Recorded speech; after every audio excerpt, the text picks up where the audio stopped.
The Liskov Substitution Principle, LSP, is a crucial concept in object-oriented design, ensuring that objects of a superclass can be replaced by objects of a subclass without affecting the correctness of the program.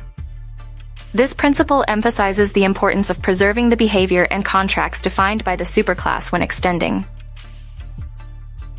Consider a scenario where a program expects objects of a base class, such as a shape, and performs operations like calculating area or perimeter. By adhering to LSP, subclasses like circle or rectangle can be seamlessly substituted for the base class shape, maintaining the expected behavior without introducing errors or unexpected results. LSP promotes code reuse, extensibility, and maintainability by fostering a strong relationship between base and derived classes.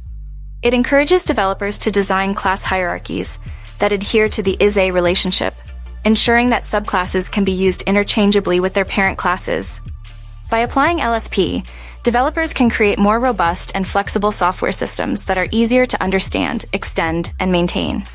LSP plays a crucial role in achieving the goals of the solid principles, promoting loosely coupled and highly cohesive designs. In summary, Liskov Substitution Principle serves as a cornerstone of object-oriented design, enabling developers to build software that is both reliable and adaptable.